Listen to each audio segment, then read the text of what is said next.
तमिलनाडु में किसकी बनेगी सरकार, कौन बनेगा तमिलनाडु का मुख्यमंत्री। जी हां दोस्तों, आज की इस वीडियो में हम बात करेंगे संपूर्ण तमिलनाडु की 234 विधानसभा सीटों की। तमिलनाडु में अभी वर्तमान के अंदर बीजेपी में उथल पुथल सी मच गई है। मानो कि जैसे बीजेपी के नेता अन्नामलाई के इस्तीफे के बाद तमिलनाडु बीजेपी बिखर सी गई हो।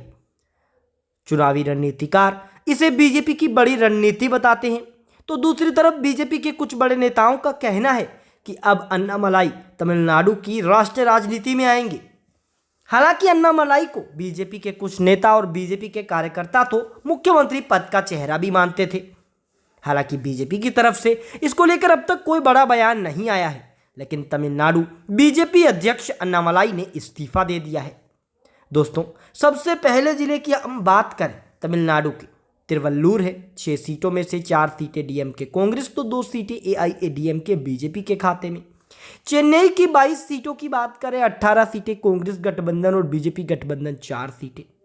कांचीपुरम की 3 सीटों की बात करें, कांग्रेस डीएमके 2 सीटें, डीएमके प्लस बीजेपी 1 सीट हासिल करेंगी।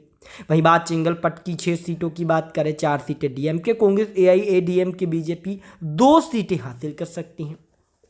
रानीपेट की 4 सीटों की बात करें, 2 सीटें कांग्रेस गठबंधन तो 2 सीटें बीजेपी गठबंधन हासिल कर सकती हैं। वहीं बात वेल्लार की 5 सीटों की हम करते हैं, 3 सीटों पर कांग्रेस पार्टी गठबंधन तो 2 सीटें बीजेपी गठबंधन हासिल कर सकता है।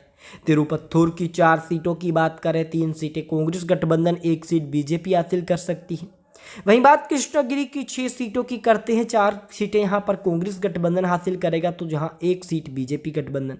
वहीं बात धर्मपुरी की 5 सीटों की हम कर लेते हैं, 3 सीटों पर कांग्रेस पार्टी गठबंधन तो 2 सीटों पर बीजेपी गठबंधन जीत हासिल कर सकता है। वहीं बात तिरुवल्लमलाई की करें, 8 सीटों की तो 4 सीटें कांग्रेस पार्टी, 3 सीटें बीजेपी तो 1 सीट अन्य के खाते में।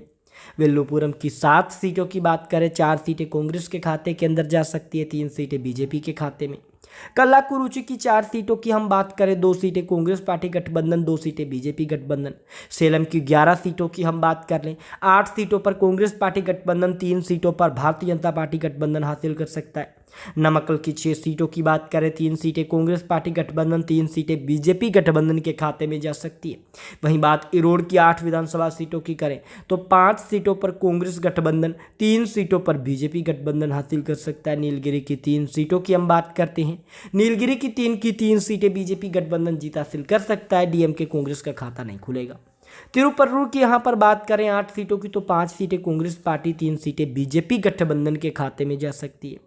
कोयम्बटूर की यहां पर बात करें 10 सीटों की तो 7 सीटों पर कांग्रेस पार्टी गठबंधन, 3 सीटों पर बीजेपी गठबंधन जीत हासिल कर सकता है। डिडिगुल की 7 सीटों की बात करें तो 4 सीटें कांग्रेस गठबंधन, 3 सीटें बीजेपी गठबंधन जीत हासिल कर सकता है। वहीं कर्रूर की बात करें 4 सीटों की तो दोस्तों 4 की 4 सीटें यहां से कांग्रेस गठबंधन हासिल कर सकती है। वहीं बात तिरुचिरापल्ली की बात करें, 9 सीटों की तो 4 सीटें कांग्रेस पार्टी गठबंधन, 5 सीटें बीजेपी गठबंधन के हाथे में। वहीं बात पेरम्बलूर की 2 सीटों की करते हैं तो दोस्तों दोनों की दोनों सीटें कांग्रेस गठबंधन के खाते में जा सकती है, बीजेपी अन्य का खाता नहीं खुलेगा। अरियालूर की 2 सीटों की बात करें, 1 सीट डीएमके गठबंधन के खाते में तो 1 सीट बीजेपी गठबंधन हासिल कर सकता है। वहीं बात कोडालूर की 9 सीटों की करते हैं तो 6 सीटों पर कांग्रेस गठबंधन के खाते में जीत, वहीं बीजेपी गठबंधन के खाते में जा सकती है 3 सीटें। माइलादुबुराई की बात करें 3 सीटों की, 3 सीटें यहां पर दोस्तों एआईएडीएम के बीजेपी के खाते में जा सकती है। वहीं बात दोस्तों नागपट्टिनम की 3 सीटों की करें तो 2 सीटों पर डीएमके कांग्रेस और 1 सीट पर एआईएडीएम के बीजेपी हासिल कर सकती है। तिरुवरूर की 4 सीटों की बात करें, 2 सीटें कांग्रेस पार्टी गठबंधन, 2 सीटें बीजेपी गठबंधन आने के खाते में 0 सीटें जा सकती हैं।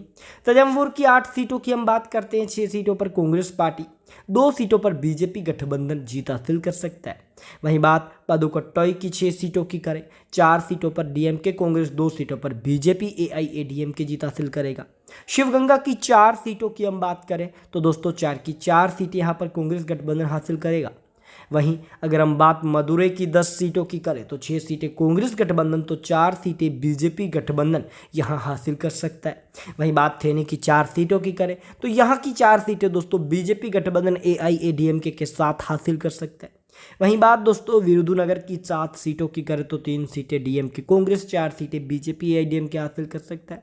रामनाथपुरम की बात करें 4 सीटों की, 3 सीटों पर DMK Congress, 1 seat AIADMK BJP हासिल करेगी। वहीं बात थूथुकुड़ी की 6 विधानसभा सीटों की करें तो 3 सीटें डीएमके कांग्रेस हासिल कर सकता है, 3 सीटें बीजेपी एआईएडीएमके। तेनकासी की 5 सीटों की हम बात करें, 3 सीटों पर डीएमके कांग्रेस जीत हासिल करेगा, वहीं 2 सीटें बीजेपी गठबंधन। तिरुनेलवेली की 5 सीटों की बात करें, 3 सीटें डीएमके कांग्रेस हासिल करेगा, 2 सीटें एआईएडीएमके बीजेपी। वहीं बात अंतिम कन्याकुमारी की करें 6 सीटों की, 4 सीटें कांग्रेस गठबंधन के खाते में जाएंगी तो 2 सीटें बीजेपी गठबंधन के खाते में। कुल मिलाकर हमने तमिलनाडु की सभी 234 सीटों की बात की, जिसमें से एक बात तो स्पष्ट है कि वर्तमान परिस्थितियों को भी देखा जाए तो यहाँ पर फिर से डीएमके कांग्रेस की सरकार तमिलनाडु में बन सकती है। अभी दूर दूर तक कोई ऐसी स्थितियाँ नहीं है जिससे बीजेपी गठबंधन सरकार में आए। आपको क्या लगता है? हमें कमेंट बॉक्स में जवाब जरूर दीजिएगा। आपके अनुसार किसकी सरकार तमिलनाडु में बनेगी? क्या अन्नामलाई वो जादू कर पाएंगे जो बीजेपी के नरेंद्र मोदी और अमित शाह भी नहीं कर पाए? आपको क्या लगता है? हमें कमेंट बॉक्स में जवाब दें। इस वीडियो को लाइक, लाल बटन दबाकर चैनल को सब्सक्राइब, इस वीडियो को अधिक से